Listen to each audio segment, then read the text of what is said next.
Good afternoon, everybody. Just wait a few more seconds. I'm a little early today.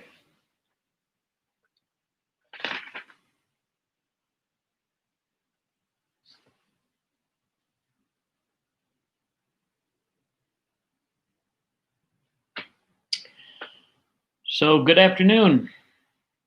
It's the 29th and another day for Lee to look at the Wall Street Journal and give you some things to think about, some interesting articles. And the Wall Street Journal always has, I never have a problem getting sometimes 4 or 5, but usually I'm 6 or 7 articles that I want to talk about, and a few I have to throw away. That's frustrating to me. But so first article today from Lee is that the financials are in from before the pandemic hit, and the household wealth, the median household wealth. Now, median means half the people are above that number, half the people are above that number. It's exactly midpoint is what median means in statistics. And so it said it rose 18% to $121,700. So that's not the average. That's a median wealth in the U.S., but it went up 18%. Now, obviously, some of that is house values. House values went up dramatically. But, and by the way, income on the median income was up 5%, and that's to $58,600. And so, and of course, the median is less affected by the rich people at the high end. And by the way, most statistics, the economic numbers are coming out saying people in the low end did better percentage-wise than the people on the high end. Much better, in fact. Sometimes up to twice as better on percentage-wise. Obviously, you know, when you make a lot of money, a small percent is a lot of money. But so I don't know if President Trump will talk about that tonight, but certainly, you know, before the pandemic hit, which some would argue is outside of his control, others would say is totally in his control. Numbers were certainly setting all sorts of records, especially for those on the lower income bracket.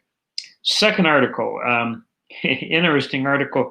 The COVID seems to be driving an increased level of obesity surgery. The tying off the stomach, the bands, all sorts of names for it, but the banding and so forth to limit the size of the stomach, limit the intake, and thereby reduce weight.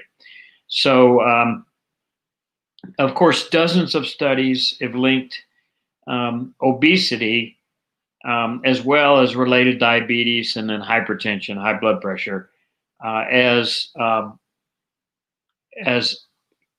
risk factors when getting the COVID.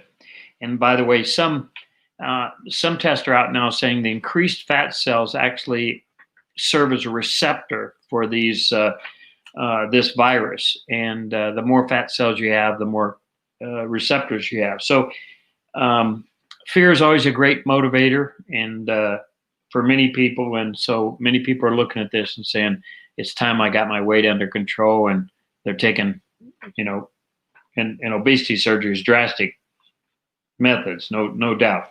So I've had a few friends do that, and it's not an easy task to take. And I admire those people for trying to get their weight under control, because it is not healthy. There's no question. So third article, virus victims don't have life insurance. Typically, so that's what they're saying. So typically the virus victims, so the issue that this drove up is life insurance companies were looking at the COVID and said, oh, no, it will drive increased number of deaths, therefore for increased payouts, and we have to account for that. And will we be able to handle it? Will it be too much? You know, worldwide now there's been 1 million deaths due to COVID worldwide. So obviously life insurance companies were looking at this.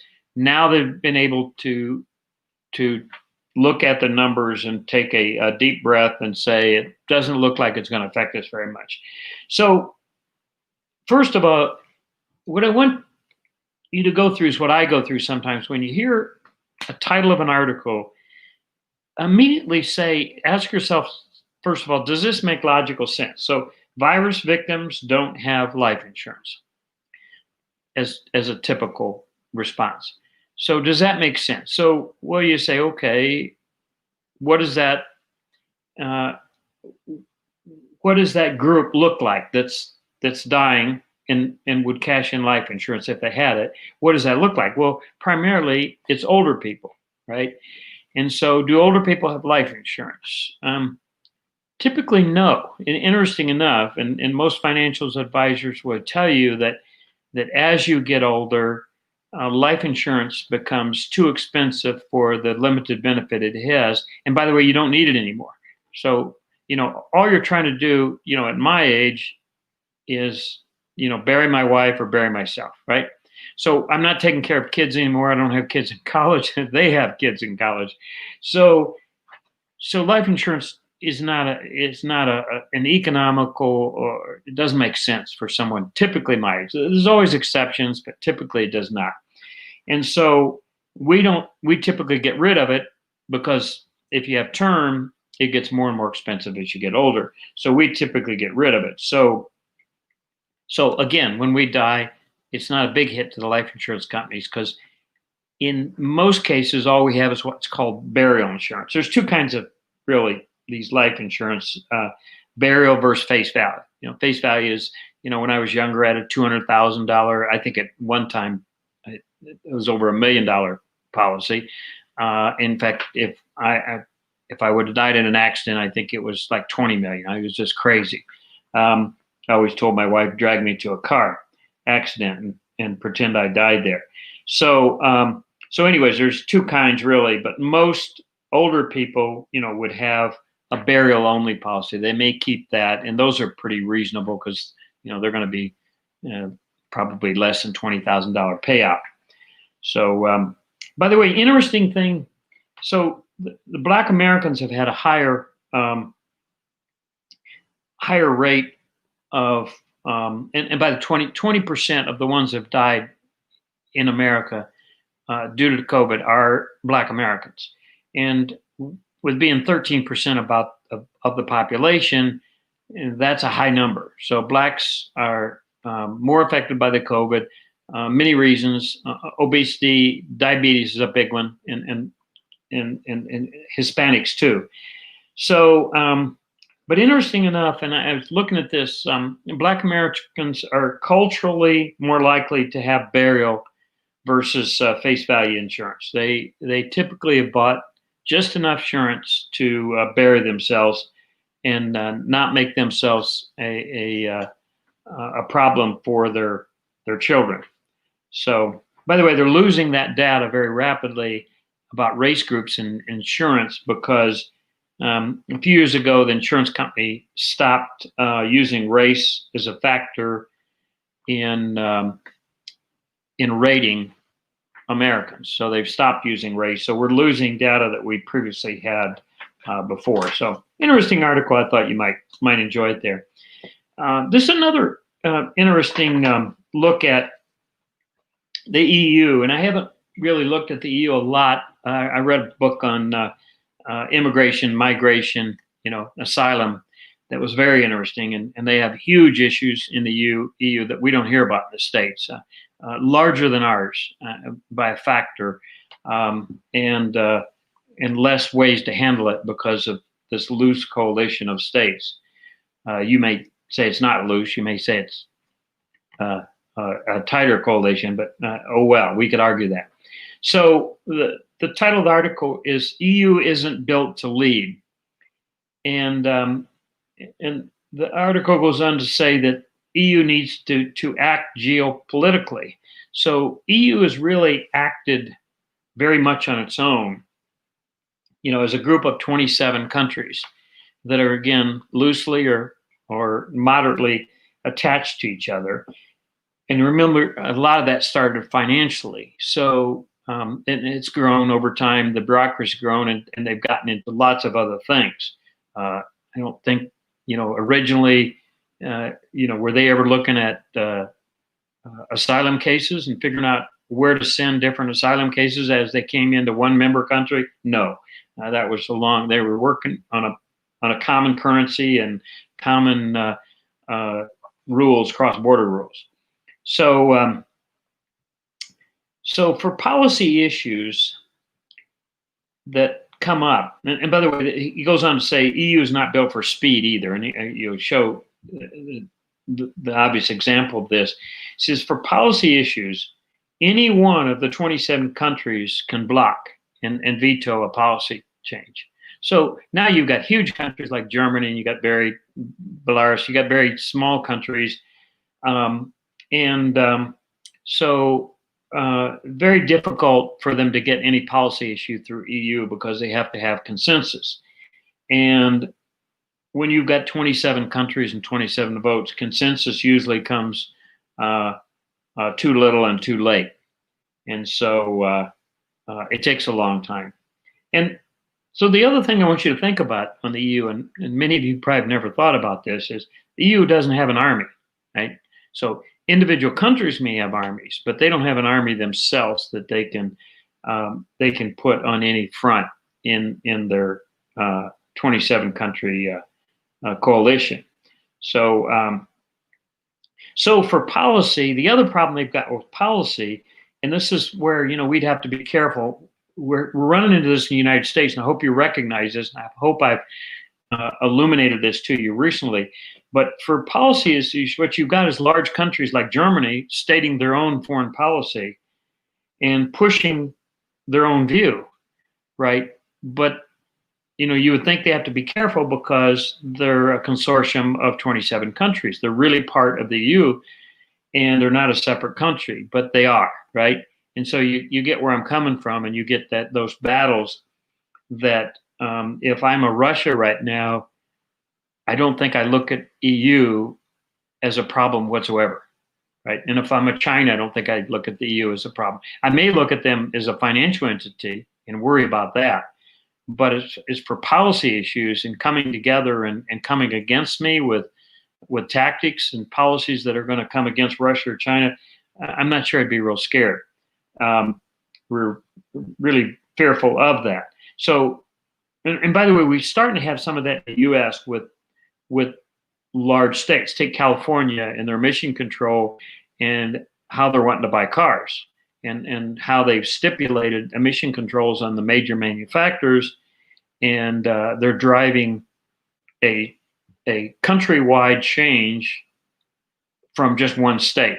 And because they're so large, the automakers don't have much choice. I think they're 13-15% of the auto market in the U.S., if I remember right. And so it really drives the market. And obviously automakers don't want to make two different kind of cars, automobiles for California and then one for the other states. So I thought it was an interesting article there. EU isn't built to lead, and we might follow that as we go further on in the year. Trump's unhappy returns. Of course, we're talking about his tax returns, and up they come again. And so the lesson learned here, before I get into some of the details, is that I don't think President Trump understood is, and maybe he doesn't care, but they're not going to go away. The issue about his tax returns are not going away. The Democrats and much of the press has made a big deal of them. They believe there to be very scary things there.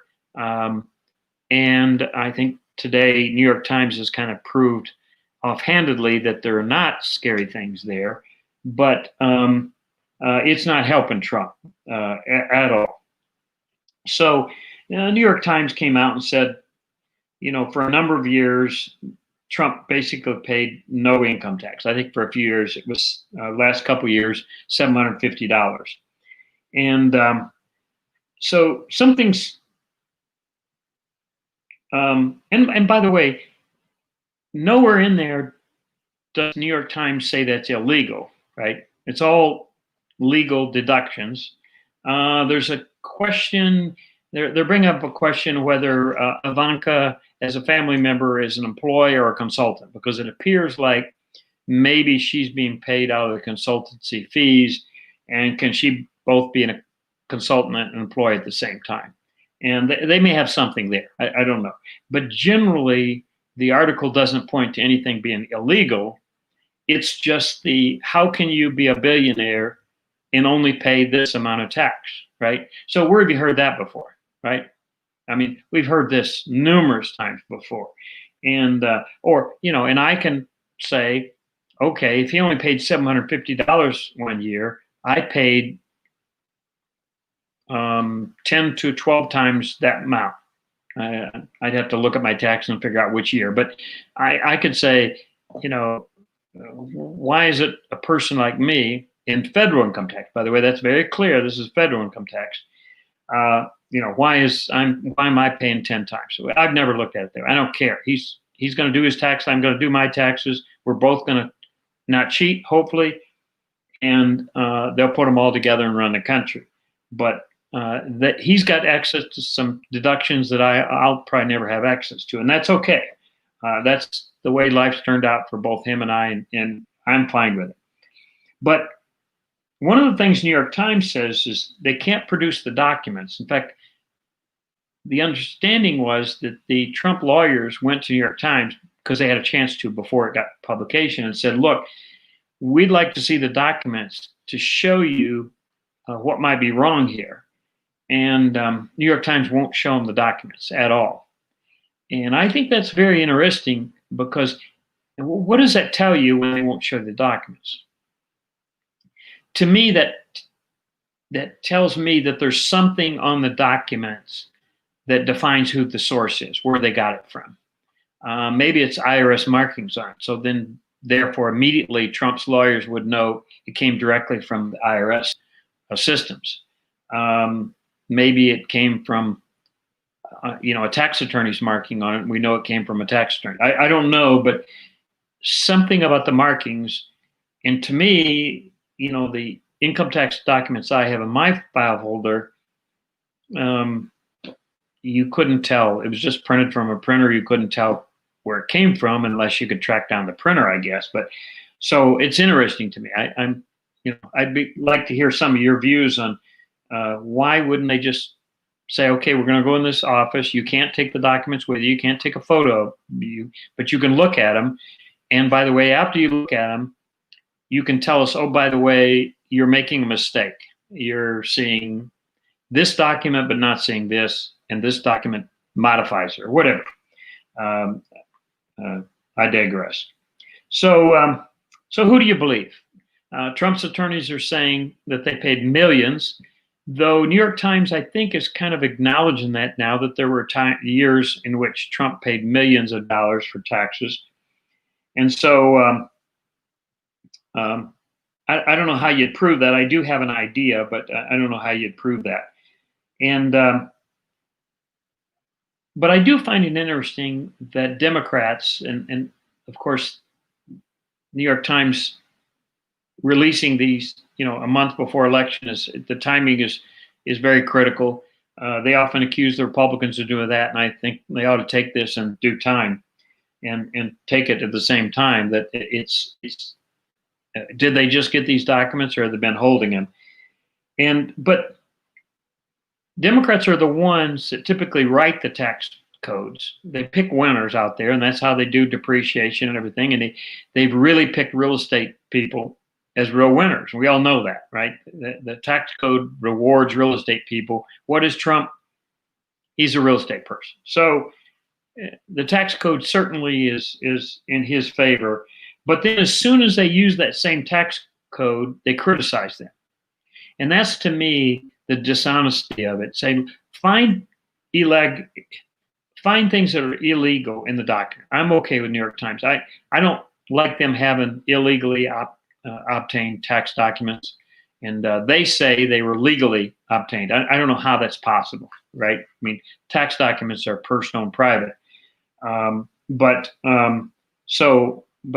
don't write the tax code, and then as soon as somebody pays zero tax dollars for 1 year, because of all the write-offs, then you're going to criticize them and say they're not really an American, or that they're cheating, implying that they're cheating or dishonest or or just a miserable person.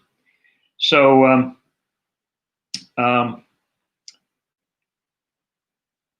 trying to read my writing here.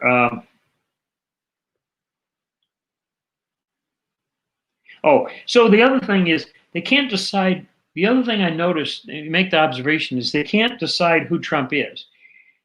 He's either a shark that is using the White House to get rich, right, with his Washington hotel right there in the middle of town, beautiful hotel, and all the people that come in to do business got to stay there, right?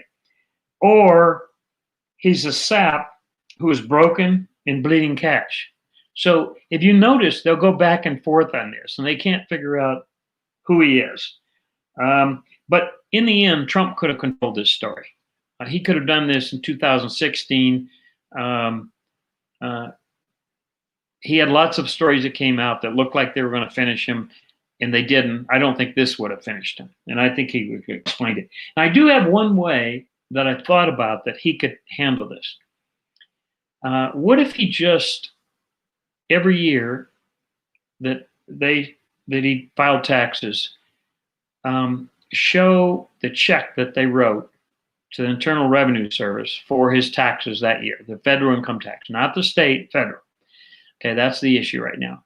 And just lay them out in a row and say, okay, guys, you're not going to see the return, because we know what they're doing for the return, by the way. They're looking for dirt. They're looking for Russian connections. And by the way, they didn't find any of them. Did you notice that? That was all the issue around tax returns before, is he's tied to Putin and he's getting money income, a huge amount of income. So he's beholden to him, and he will do what Putin wants to do. He's a puppet. So interesting enough, New York Times didn't have anything like that, right? And by the way, just so you remember, back in 2016, this thing of no tax, 2016 in a debate, Trump admitted that there were years that he paid very little tax. And he said, this is a great system we have. I get to follow the system. And he bragged about it. Remember, he said, any great business person, if I didn't follow him, you'd say I was stupid and I was an idiot. And so anyways, enough about Trump's tax payment. But I think if he laid out all of his tax payments, and if they differed from the New York Times, that would be dramatic. And maybe he only has to do it a couple of years to show that the New York Times has inaccurate data. I suspect New York Times has got partial data that is accurate, but I'm still intrigued on where it came from. So, number 6, last article for today, a durable minority. So, Supreme Court, interesting article about Supreme Court. And too many times people that don't study the court closely will believe this 5-4, Republican majority that we have right now, conservative, you shouldn't say Republican, conservative majority, 5-4 right now, is a huge issue. And at times it is, but lots of times you'll find that a conservative vote goes over and votes with a minority and makes it a 4-5, excuse me. So, but interesting enough, since the 50s and 60s, liberals have maintained 4 votes on the court. Through most of that time, they maintained 4 votes. So that slows the ability to move right very quickly. And occasionally they get somebody, John Roberts, for instance, Clarence Thomas has moved over. Numerous votes have moved over to join that liberal bloc of 4 votes. And all it takes is 1 vote. So really, if you look at